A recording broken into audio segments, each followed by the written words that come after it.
नमस्कार, आप देख रहे हैं पब्लिक वॉइस। मैं हूं आपके साथ रोमा। शुरुआत करते हैं दिन भर की खबरों से, लेकिन उससे पहले नजर डाल लेते हैं हेडलाइंस पर। गाजीपुर में बहरुल उल्लूम का मनाया गया 57वां संस्थापना दिवस। बच्चों ने सांस्कृतिक कार्यक्रम का किया आयोजन। बलिया जिले से डॉक्टर्स की लापरवाही आई सामने, बच्चों की मौत पर परिजनों ने किया हंगामा। इलेक्ट्रॉनिक्स की दुकान में शॉर्ट सर्किट से लगी भीषण आग, लाखों का सामान जलकर राख। संकल्प यात्रा के दौरान दो नेताओं में मारपीट, पुलिस ने 9 आरोपियों को किया गिरफ्तार। अब खबरें तफसील से। यूपी के मुरादाबाद जिले से मारपीट का मामला सामने आया है, जहां विकसित भारत संकल्प यात्रा के कार्यक्रम के दौरान मंच पर बैठने को लेकर दो पक्षों में झड़प हो गई। इसमें ग्राम प्रधान ने बीजेपी के अल्पसंख्यक मोर्चा के जिला मंत्री की अपने समर्थकों के साथ मिलकर पिटाई की। बताया जा रहा है कि बीजेपी नेता को कई गंभीर चोटें आई हैं। आरोप है कि बीजेपी नेता मंच पर बैठने गए तो आरोपी ग्राम प्रधान ने उसका विरोध कर अपने समर्थकों के साथ मिलकर गाली गलौज की। वहीं पुलिस ने मामले को संज्ञान में लेते हुए 9 आरोपियों के खिलाफ मारपीट का मामला दर्ज कर लिया है। मुरादा जनपद के थाना कुंदरकी में के गांव बगरोहा में विकसित भारत संकल्प यात्रा निकल रही थी, तो उसी दौरान एक प्रोग्राम का आयोजन हो रहा था। तो उनमें आपस में दो पक्ष कुर्सी पे बैठने को लेकर दोनों पक्षों में कहासुनी हुई और मारपीट हुई। पुलिस द्वारा तहरीर प्राप्त होने पर मुकदमा दर्ज कर लिया गया और आवश्यक कार्रवाई की जाए। खबर गाजीपुर से है, जहां बहरुल उलूम के 57वां स्थापना दिवस के अवसर पर मदरसा के बच्चों ने सांस्कृतिक कार्यक्रम का आयोजन किया। इस दौरान बच्चों ने सांस्कृतिक कार्यक्रम पर लोगों का मन मोह लिया। आपको बता दें, नवनिर्माण विद्यालय के प्रांगण में बच्चों ने स्मार्ट क्लास भी व्यवस्था की गई। इस दौरान बच्चों ने सांस्कृतिक कार्यक्रम कर लोगों का मन मोह लिया। आपको बता दें, नवनिर्माण विद्यालय के प्रांगण में बच्चों की स्मार्ट क्लासेस की व्यवस्था की गई थी। इस दौरान भवन का लोकार्पण स्नातक एमएलसी आशुतोष सिन्हा और एमएलसी भाव सिंह यादव ने किया। इस मौके पर बच्चों में उत्साह देखने को मिला। प्रबंधक अब्दुल वाजिद अंसारी ने क्या कुछ कहा, आइए सुनते हैं। Abdul Wajid Ansari, बहरुल Uloom group of institution का प्रबंध निदेशक, आपके सामने मुखातिब हूँ। प्रबंधक जी, आज जैसा कि आज किस तरह का कार्यक्रम था और क्या कहना चाहेंगे? आज मेरे इस पूरे बहरुल उलूम, जिसको जामिया बहरुल उलूम करते हैं, जामिया मीन्स होता है कलेक्टिव, कई संस्थाओं का योग। तो इसके अंतर्गत 5 संस्थाएं आती हैं। उसका आज स्थापना और ये 57वां स्थापना दिवस था। और इस पवित्र मौके पर मैंने आज अपने इसी बच्चों के लिए एक नई बिल्डिंग का मैंने निर्माण करवाया था, उसका भी आज उद्घाटन था। और इन मदरसे के बच्चों के लिए कंप्यूटर से पढ़ाई की व्यवस्था के लिए मैंने स्मार्ट क्लास का उद्घाटन किया। और हमारे जो एमएलसी महोदय, आपने जाना, डॉक्टर मान सिंह यादव और आशुतोष सिन्हा, ये 2 एमएलसी थे और तमाम मेहमान थे, अतिथि थे, सबके द्वारा और आप लोगों से सहयोग के द्वारा हमने आज उसका उद्घाटन किया है। बच्चों को लेकर क्या कहेंगे, उनके भविष्य बच्चों को क्या संदेश देना चाहिए? बच्चों, हम चाहेंगे कि हमारे यहाँ जो बच्चे यहाँ से निकलें वो देश की सेवा में समर्पित हो जाएं, चाहे जिस रूप में वो शिक्षा ग्रहण करें, वो डॉक्टर बने, वो इंजीनियर बने, वो आर्किटेक्ट बने, वो सीए बने और अच्छे अच्छे पदों पर वो फायज हों, वो एडमिनिस्ट्रेशन में जाएं, वो प्रशासन में जाएं। सब कुछ का लबोलबाब ये है कि वो यहाँ से निकल करके अच्छी शिक्षा ग्रहण करके इस देश की सेवा में अपने आप को समर्पित कर दें और इस हिंदुस्तान को बहुत ऊंचाई पर ले जाएं, यही मेरी कामना है। धन्यवाद। उत्तर प्रदेश की राजधानी लखनऊ में नगर निगम के जलकल विभाग पर दबंगई के आरोप लगे हैं, जिसमें हुसैनी बेगम कब्रिस्तान के मुतवल्ली ने नगर निगम के जलकल विभाग पर कब्रिस्तान पर कब्जा करने के आरोप लगाए हैं। नगर निगम के जलकल विभाग पर बुलडोजर द्वारा कब्रिस्तान की बाउंड्री गिराने और पुरानी निशानी को खत्म करने के भी आरोप लगे हैं। हुसैनी बेगम कब्रिस्तान के मुतवल्ली ने अधिशांशी अभियंता अनिल कुमार, मुख्तार अहमद, अलंकार अग्निहोत्री के साथ ही 20 से 25 अज्ञात लोगों पर अपने बेटे को हथियारों के दम पर बंधक बनाने और धमकाने के भी आरोप लगाए हैं। मुतवल्ली ने कमिश्नर को प्रार्थना पत्र देकर सख्त कार्रवाई की मांग की है। साथ ही कार्रवाई न होने पर मुस्लिम धर्म गुरु मौलाना कल्बे जव्वाद ने अपने आने वाले शुक्रवार को प्रोटेस्ट करने का ऐलान भी किया है। इसका 23/11/2023 को एक आदेश था माननीय जिलाधिकारी की तरफ से, नोटिफिकेशन जारी हुआ था। उसके बाद 28 तारीख को एक आदेश हुआ था, उसमें जो है पोजीशन ऑर्डर था 2 तारीख का। 2 तारीख के बाद उसके बाद 6 तारीख को आदेश हुआ। 2 तारीख को फोर्स ना मिलने की वजह से पोजीशन नहीं दिया गया हमको। कि वो पोजीशन हमको जो है 6 तारीख को दिया गया। उसमें आपके वफ़ सर्वे आयुक्त थे, एसडीएम थे, एसीएम 2 थे, बाकी पूरा पुलिस फोर्स था। उनकी निगरानी में हमको ये पोजीशन दिया गया था 6/12/2023 को। क्या हुआ उसके बाद विवाद, ये किसने अतिक्रमण तोड़ा, क्या है? ये विवाद 17 दिसंबर से शुरू हुआ। जो अंदर जलकल के विभाग के जो हैं कुछ कर्मचारी हैं, एक मुख्तार अहमद करके हैं, वो आते हैं 17 तारीख को मेरे पास और कहते हैं कि इस मामले में बैठ के बातचीत कर ली जाए। तो हमने कहा किस चीज़ की? तो बोले नहीं, यहाँ पे जितना भी काम होता है हम ही लोगों की मर्ज़ी से होता है, बाकी अगर से आपको बैठना है तो बैठ लिए। तो उनको साफ मना कर दिया गया था कि हम नहीं बैठेंगे इसमें, क्योंकि ये वफ़ का मामला है, कब्रिस्तान है, इस मामले में आपसे कोई बातचीत नहीं की जाएगी और आगे वाले नंबर पे स्टे है। मुख्तार क्या है? मुख्तार अंदर कोई कर्मचारी हैं, अंदर के कहाँ, जल निगम में? जलकल में। ये पीछे आपका जो है मेरी बाउंड्री से जो मिला हुआ जलकल है, इसके कर्मचारी हैं ये। इसको तोड़ा कब गया? ये तोड़ा गया जुमे वाले दिन, अभी परसों। कौन लोग थे जिन्होंने तोड़ा? जुम्मे का वक्त था, नमाज का वक्त था, हम मौजूद नहीं थे यहाँ पे। तो हम बस नमाज पढ़ के आए थे और आके यहाँ पे कब्रिस्तान का काम चल रहा था, रिपेयरिंग मरम्मत का। तो हम आके बैठे हैं तो पीछे से लड़का दौड़ते हुए आता है कि भाई पीछे से जो है नगर निगम वाले पीछे की बाउंड्री तोड़ लें। जब तक कि हम वहाँ पहुँचे देखा 2-4 मीटर तक के इन्होंने बाउंड्री तोड़ दी। फिर उसके बाद जब हमने पूछा कि किस आदेश से तोड़ रहे हो आप, पीछे से क्यों बाउंड्री तोड़ रहे हो, गेट से आओ, तो कहने लगे आदेश जो है हम ही लोग हैं और हम ही लोग तोड़ रहे हैं। और उसके बाद क्या है कि एकदम हाथमपाई करने लगे। हमको जो है 2 लोगों ने बंधक बना लिया था। कौन 2 लोग थे वो? उसमें अंदर ही के थे, कर्मचारी थे। एक उसमें मुख्तार अहमद थे, अनिल कुमार एक्सियन थे, और उसके बाद जो है एक अग्निहोत्री करके हैं कोई, उनका पूरा नाम शायद नहीं पता हमको।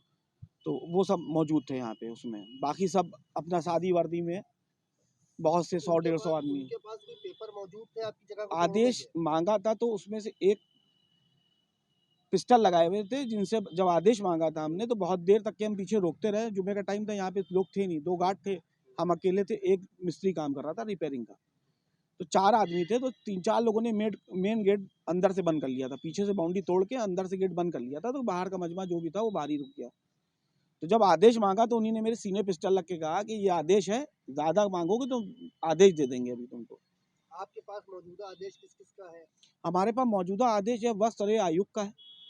डीएम साहब के आदेश पे ये हमको पोजीशन दिया गया था, मेरे वालिद साहब को। पोजीशन आपको दिलाया किसने था यहाँ के ऊपर? वफ़ सर्वे आयुक्त थे, एसडीएम थे, एसीएम 2 थे, और आपके थाना अध्यक्ष क्षेत्रीय पुलिस आपके पास मौजूद थी, सब मौजूद थी। नगर सबकी निगम ने आपसे बदसलूकी की, इसके लिए कि आपने कोई कार्रवाई दी है पुलिस प्रशासन? हाँ, हमने तहरीर दी एफआईआर के लिए नगर निगम और जलकल के जो कर्मचारी उनके खिलाफ। कुछ जेसीबी एसीबी जो आई थी उसको भी सीज करने की बात आ रही सामने। हाँ, जेसीबी जब मौके पे जब यहाँ पुलिस पहुंची है थाने से, तो जब मौके पे पहुंची है तो जेसीबी सीज कर दी गई थी। बाकी ये मैंने तहरीर दी हुई है। कमिश्नर साहब, पुलिस कमिश्नर साहब, डीसीपी साहब, एडीसीपी साहब कैसरबाग, एसीपी चौक, थाना अध्यक्ष चौक से किसी प्रकार का कोई सहयोग आपको मिला? हाँ, बिल्कुल मिला है सहयोग हमको। जिस टाइम पे यहाँ बाउंड्री तोड़ी जा रही थी तो थाना अध्यक्ष मौजूद जब यहाँ पे आए हुए तो उन्हीं ने ये पूछा था, जितने भी कर्मचारी थे, कि आप आदेश क्या लेके आए हो, आपने थाने पे इत्तला क्यों नहीं दी कि आप बाउंड्री वॉल, कब्रिस्तान की बाउंड्री वॉल गिराने, और आपने थाने पे सूचना देना भी नहीं सही समझा। थाना कौन सा लगता है? थाना ठाकुर। यूपी के बलिया जिले से लापरवाही का मामला सामने आया है, जहां अपूर्वा नर्सिंग होम में हर महीने डॉक्टर्स की लापरवाही से जच्चा बच्चा की मौत हो जाती है। वहीं इसको लेकर पीड़ित परिजनों ने अस्पताल में जमकर हंगामा किया। वहीं डॉक्टर्स पर लापरवाही के आरोप के साथ साथ अवैध वसूली का भी आरोप लगा है। वहीं पुलिस से डॉक्टर्स के खिलाफ कार्रवाई करने की मांग की है। खबर उत्तर प्रदेश के रायबरेली जिले से है, जहां देर रात इलेक्ट्रॉनिक की दुकान में शॉर्ट सर्किट होने से भीषण आग लग गई। वहीं आग लगने से अफरा तफरी का माहौल बन गया, जिससे दुकान में रखा सारा सामान जलकर खाक हो गया। जैसे ही इसकी जानकारी दुकान मालिक को हुई, वह तुरंत वहां पहुंचा, साथ ही फायर ब्रिगेड को सूचना दी। मौके पर पहुंची फायर ब्रिगेड की टीम ने कड़ी मशक्कत के बाद आग पर काबू पाया। इसकी सूचना व्यापार मंडल के पदाधिकारियों को दी गई। वह तत्काल मौके पर पहुंचे और घटनास्थल का जायजा लिया। बिजली शॉर्ट सर्किट से हुआ। कैसे, क्या आग लगी थी? हाँ, आग लगी थी रात में 12 के समय। फायर स्टेशन को सूचना दी थी? हाँ, आई थी फायर ब्रिगेड। नुकसान कितना हुआ लगभग? नुकसान समथिंग 6 के समथिंग। बिजनौर जिले में पुलिस को बड़ी सफलता हाथ लगी है, जहां पुलिस टीम ने घेराबंदी करते हुए 5 आरोपियों को गिरफ्तार कर लिया है। साथ ही पुलिस ने सभी आरोपियों के खिलाफ मामला दर्ज कर जेल भेज दिया है। बात की रहने वाली हूँ, मोहल्ला मेहंदी बाग की, समझ गए। कुछ दिन पहले हमारी शबनम का इंतकाल हो गया था, रामपुरे वाली का। तो इसका एक चेला था नैना, तो वो भी इनके घर में रहता था। वो शबनम के मरने के बाद सब पंचों ने मिलके विसे जो भी पैसे थे, चीज़ थी, जेवर थी, विसे सौंप दिया था। इसके बाद क्या होता है, वो 8-10 दिन के बाद सारी तिजोरी साफ करके नैना भाग गई। और वे सब लोग थे, ये रामपुरे वाले, ये सब लोग थे, सुनीता, पिंकी, माया, इन लोगों को इनने नाजायज़ तरीके से दबाया। जब इनने नाजायज़ तरीके से दबाया, ये लोग बेचारे मेरे पास आए, बोले गुरु हमारे बस में नहीं आ रहे, तुम चलो ज़रा, तुम्हारी शायद तुम्हारी बात मान ले या रख ले। तो मैं इनको लेके ये मुझे लेके वहाँ पे पहुँच गई। मैं चली गई, वो इनकी एप्लीकेशन लगी चोरी वोरी की, इस पे एप्लीकेशन लगा दी। इस बात में वो मुझे दुश्मन समझ बैठी नैना, और नैना का यार शाहनवाज, और तीसरा का नाम क्या रही वो है ना, परवेज नहीं, तीसरा। तो ये मुझे दुश्मन समझ बैठी।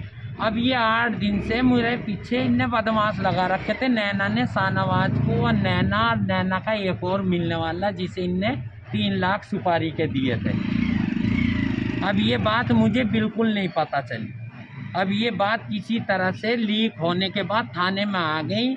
इनके बच्चे जीवे, थाने वालों की, पुलिस वालों के, सब ने बेचारों ने हमारी बहुत मदद करी। और इन लोगों ने हमें बता दिया, इन लोगों ने हमें बताया कि तुम्हारे साथ ऐसा ऐसा होने वाला। ये बेचारे 8 दिन तक दिन और रात मेरे घर के आगे पीछे रहे, समझ गए। सुबह फजर में ये लोग मुझे फ़ोन करते थे कि घर से बाहर नहीं जाना, कोई आना जा, आपके साथ ऐसा हादसा ना हो। हमारी मोदी जी से, योगी जी से यही प्रार्थना है कि ऐसे लोगों को फांसी की सजा दी जाए, सबसे सख्त कार्रवाई हो इन लोगों के ऊपर, समझ गए। आज ये हमारे साथ ही, कल को किसी और के साथ होंगे। बच्चों वाले के बच्चे जीते रहे। रायबरेली जिले से संदिग्ध परिस्थितियों में सड़क किनारे एक युवक व्यक्ति का शव पड़ा मिला। इसके मिलने से इलाके में हड़कंप मच गया। सूचना पर पहुंची पुलिस ने शव को कब्जे में लेकर पोस्टमार्टम के लिए भेज दिया है। वहीं पुलिस ने मामला दर्ज कर कार्रवाई में जुट गई है। आपको बता दें, मृतक के चेहरे पर चोट के निशान हैं। इससे आशंका जताई जा रही है कि व्यक्ति की हत्या कर शव फेंका गया है। इस गांव के रहने वाले थे त्रिलोकी यादव जी, जिनकी उम्र लगभग 50 वर्ष है। आज सुबह सूचना प्राप्त हुई कि अपने घर के सामने ही ये मृत अवस्था में पड़े हुए हैं और इनको चोट लगी हुई है सर। और इस सूचना पर हमारे थाना अध्यक्ष ऊंचा और सर्किल ऑफिसर डलमऊ तत्काल मौके पर पहुंचे और शव को अपने कब्जे में ले करके उसका पंचायतनामा वगैरह भरा करके पोस्टमार्टम के लिए भेज दिया गया है। हम लोग इस बात की तहकीकात कर रहे हैं कि ये घटना किसने कारित की और जल्द ही हम लोग लगे हुए हैं कि इस घटना को खुलासा हो। पिछले दिनों केंद्र सरकार द्वारा लाए गए सड़क कानून के विरोध में ट्रक, डंपर और प्राइवेट बस चालक सब लामबंद हो गए हैं और विरोध प्रदर्शन कर रहे हैं। वहीं रायबरेली में चालकों ने रेल कोच फैक्ट्री के बाहर धरना प्रदर्शन किया। चालकों की हड़ताल के चलते यात्रियों में अफरा तफरी का माहौल बना हुआ है।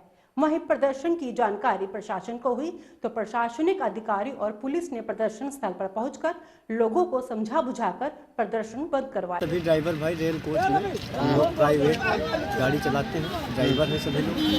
और जो सरकार की नई नियुक्त जो है हुई है लिस्ट, उसमें ये 7 लाख रुपए और 10 साल की सज़ा हम लोग झेलने के लायक नहीं हैं। तो उन्हें अपना जो ज्ञापन उन्होंने दिया है उनको वापस करना चाहिए। उनका वो निर्णय बिल्कुल सरकार का गलत है और हम लोग इतने अभी सक्षम नहीं हुए हैं कि इतना सब कुछ कर पाएंगे। तो हमारा सरकार से डायरेक्ट किसी से नहीं है, सरकार से हमारी लड़ाई है और हम यही चाहते हैं कि उनको जो है अपना ये फैसला बदलना है। अगर आपकी मांगें नहीं पूरी हुई तो क्या करें? नहीं पूरी हुई तो हड़तालें करेंगे, गाड़ियाँ छोड़ देंगे, गाड़ियाँ खड़ी कर देंगे और बाकी अधिकारी और प्रशासन खुद समझ लेगा। यूपी के कासगंज जिले में उस वक्त हड़कंप मच गया जब संदिग्ध परिस्थितियों में विवाहिता का शव फांसी के फंदे पर लटका हुआ मिला। इससे परिजनों में कोहराम मच गया। सूचना पर पहुंची पुलिस ने शव को पोस्टमार्टम के लिए भेज दिया है। वहीं मृतका के परिजनों ने ससुराल पक्ष पर दहेज का आरोप लगाते हुए मामला दर्ज कर लिया है। पुलिस ने मामला दर्ज करके कार्यवाही शुरू कर दी है। ये कल दिनांक 1 जनवरी को रात्रि लगभग 11 बजे थाना ढोलना पुलिस को गांव छावनी से एक महिला द्वारा आत्महत्या करने की सूचना प्राप्त हुई थी। सूचना पर तत्काल स्थानीय पुलिस मौके पर पहुंची। मेरे द्वारा भी मौका मुआयना किया गया। प्राप्त जानकारी में एक महिला जिनका नाम रीना, वाइफ ऑफ रविंदर, उम्र लगभग 28 वर्ष, इनके द्वारा अपने ही घर में फांसी लगाकर आत्महत्या की गई। मौके पर फॉरेंसिक टीम को बुलाकर भौतिक साक्ष्य इकट्ठे कर लिए गए हैं। शव का पंचायतनामा भरकर पोस्टमार्टम हेतु मोर्चरी भेज दिया गया है। अन्य विधिक कार्रवाइयां। पुलिस की सर्विलांस सेल ने बीते कुछ माह में कड़ी मशक्कत के बाद खोए हुए 101 मोबाइल फोन बरामद किए हैं, जिसकी कीमत लगभग 20 लाख रुपए बताई जा रही है। वहीं एसएसपी ने सभी फोन उनके मालिकों को सीधे सौंप दिए हैं। साथ ही लोगों ने पुलिस का आभार प्रकट किया है। इसकी जानकारी खुद एसएसपी ने प्रेस वार्ता करते हुए सर्विलांस सेल की टीम की सराहना करते हुए क्या कुछ कहा, आइए सुनते हैं। देखिए, जनपद की मोबाइल रिकवरी टीम के द्वारा आज कुल 101 स्मार्टफोन जो गुमशुदा फ़ोन थे या इधर उधर कहीं किसी से छूट गए थे, उन फ़ोनों को आज मोबाइल रिकवरी टीम ने बरामद किया है और उनके जो बोनाफाइड ओनर्स हैं उनको बुला करके आज उन्हें ये फ़ोन उन्हें दिए जा रहे हैं। और ये स्मार्टफोन आप जानते हैं कि आज की डेट में लोगों के जीवन का एक अभिन्न अंग है। बहुत सारा डेटा, बहुत सारी यादें उस फ़ोन में रहती हैं और उस फ़ोन के गुम हो जाने से लोगों को बहुत दिक्कत आती है। आज यही फ़ोन उनको वापस किए जा रहे हैं, जिसकी वजह से लोग काफ़ी प्रसन्न हैं। मैं आपको यहाँ ये भी बताना चाहूँगा कि पिछले वर्ष का जो क्यूमुलेटिव टोटल था हमारा, जो मोबाइल रिकवरी टीम ने बरामद किए थे, वो करीब 950 फ़ोन पूरे साल में उन्होंने बरामद किए थे। इस साल जनवरी के महीने में आज 2 तारीख है, इन्होंने 101 फ़ोन बरामद कर लिया है। ये प्रक्रिया आगे भी चलती रहेगी और लोगों को उनके जो भी गुमशुदा फ़ोन है, जब भी वो पोर्टल पे सूचना देते हैं, हमारी टीम तक सूचना आती है और तत्काल वो रिकवरी के प्रयास में लग जाते हैं।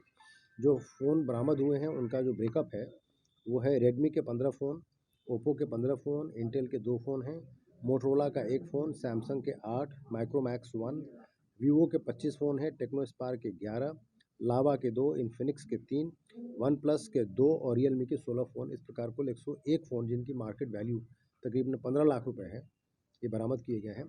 और इस प्रयास के लिए जो उन्होंने कार्य किया है, मोबाइल रिकवरी टीम को मेरे द्वारा 5000 रुपये का नगद इनाम दिए जाने की घोषणा की गई। ट्रक एसोसिएशन की हड़ताल के दूसरे दिन मुरादाबाद की फल सब्जी मंडी में ट्रकों के नहीं पहुंचने से सब्जियों के दामों में उछाल आ गया है। प्याज और टमाटर सहित सभी सब्जियों पर 50 से 100 रुपए बढ़ गए हैं। सब्जी की बढ़ती कीमतों से आम लोगों का जीवन अस्त व्यस्त हो गया है। वहीं लोगों को परेशान देखते हुए सब्जी व्यापारियों ने सरकार से मांग की है कि इस नए कानून को खत्म किया जाए या इसमें बदलाव किए जाए, जिससे चालकों की हड़ताल को खत्म किया जा सके। सब्जियां महंगी हो गई हैं, ग्राहकी है या लेकिन माल नहीं है। अगर स्ट्राइक बढ़ती है तो फिर कैसा रहेगा? तो और परेशानी पैदा हो जाएगी बच्चों के लिए। एक आम ग्राहक हैं, सरकार से क्या मांग कर रही है? सरकार से मांग कर रहे हैं कि सुविधा दें ड्राइवरों को, रोड में सुधार करें। जहां एक और अयोध्या में राम मंदिर के उद्घाटन और प्राण प्रतिष्ठा की तैयारियां जोरों पर चल रही है, वहीं जनपद हापुड़ के पिलखुआ में इंटरनेशनल स्कूल के छात्राओं ने थर्माकोल से 15 फीट ऊंचा राम मंदिर का मॉडल तैयार किया है। आपको बता दें, इस मॉडल को टीचर्स और स्टूडेंट्स पिछले 2 महीने से बना रहे थे। इस मॉडल की खास बात यह है, इसको तैयार करने के लिए thermocol, wooden stick, glue stick, white cement का इस्तेमाल किया गया है। सर, इंस्पिरेशन सर की थी, हमारे chairman sir, director sir, principal ma'am की, कि वो चाहते थे कि यहाँ पर भव्य राम मंदिर का एक निर्माण हो। उनके अंडर ऑब्जर्वेशन हमने ये राम मंदिर को बनाया। मेरे साथ करीबन 6-7 लड़कियाँ हैं जिन्होंने, जो फाइन आर्ट्स के ही मेरे ग्रुप के बच्चियाँ हैं, जिन्होंने मिलकर मेरे साथ इस राम मंदिर को करीबन 1.5 महीने में तैयार किया। और सोच अच्छी थी, सांस्कृतिक अपनी धरोहर को दिखाने की सोच थी, अपने जो हमारे कल्चर है उसको दिखाने की सोच थी, आज का जो मुद्दा है उसको भी दिखाने की सोच थी, और बच्चों को बताना है कि हमारा राम मंदिर आज भी है और सभी के लिए ये यहाँ पर भी हमने इसलिए बनाया कि सभी के सामने। सोनभद्र के थाना चौपन पुलिस और आबकारी टीम को बड़ी सफलता हाथ लगी है, जहां पुलिस ने चेकिंग के दौरान 2 अंतर्राज्यीय तस्करों को गिरफ्तार कर लिया है। उनके कब्जे से 690 अवैध अंग्रेजी शराब की पेटी सहित 3 मोबाइल फोन और 2400 रुपए नगद बरामद किए गए हैं। आपको बता दें, बरामद अवैध शराब की कीमत 80 लाख रुपए बताई जा रही है। पुलिस की टीम ने और आबकारी की टीम ने चेकिंग के दौरान एक ट्रक को पकड़ा है, जिसमें 6120 लीटर अवैध शराब पुलिस को बरामद हुई है, जिसकी मार्केट वैल्यू 75 से 80 लाख है। ये शराब पंजाब में बेचने के लिए बनाई गई थी और इसको पंजाब से अवैध परिवहन करके 2 लोग हैं, बलविंदर और सूरज, ये लेके उसको झारखंड रांची में इनको डिलीवर करना था। और वहाँ पर इनके द्वारा बताया गया कि इससे पहले भी ये लोग डिलीवर किए हैं और अच्छा खासा मुनाफा इसमें मिलता है। इस तरीके के एक अंतर्राज्यीय तस्कर को हमने आज पकड़ा है। सर, ये देखा जा रहा है कि अक्सर पंजाब और हरियाणा से शराब की खेप आ रही है, पकड़ी भी जा रही है, कई बार कार्रवाई भी हो रहा है, तो सर क्या वजह है कि इस रूट पे अधिक शराब की खेप आ रही है? देखिए, जैसे पिछले वर्ष भी 2023 में भी हम लोगों ने काफ़ी भारी मात्रा में अवैध शराब इस तरीके की जो परिवहन हो रहा था उसको पकड़ा था, और इस वर्ष भी शुरुआत में ही इस तरीके से लगभग 80 लाख की शराब पुलिस ने पकड़ी है। इसमें पंजाब के दोनों लोग हैं जो गिरफ्तार हुए हैं, और जो इसमें ट्रक का ऑनर है और ट्रांसपोर्ट वाला है उसको भी, और जिसने इनको शराब दी थी उसको भी हमने मुलजिम बनाया है। पहले भी जितनी बार शराब उन्होंने परिवहन किया है, हम लोगों ने पंजाब के और हरियाणा के जितने लोग थे उन लोगों को मुलजिम बनाते हुए उनके ऊपर गैंगस्टर की कार्रवाई भी की है। झारखंड में और अन्य जो इधर के प्रांत हैं, बिहार, उसमें शराब की कीमत में और पंजाब की कीमत में काफ़ी फ़र्क है। इस मुनाफे के चलते ये लोग रिस्क लेते हुए भी शराब को परिवहन करते हैं। अच्छा, जो जिस टीम को कामयाबी मिली उसको कुछ पुरस्कार भी दिया जा रहा है? जी हाँ, ये अच्छा कार्य हुआ है पुलिस की टीम के द्वारा, आबकारी की टीम के द्वारा। इसमें 10,000 रुपये का इनाम मेरे द्वारा दिया गया। अभी तक की खबरों में इतना ही। देखते रहिए पब्लिक वॉइस, भारत का OTT प्लेटफॉर्म, जहां आपको मिलते हैं न्यूज और व्यूज चैनल, मनोरंजक फिल्म और वेब सीरीज। OTT लिंक अभी डाउनलोड करें।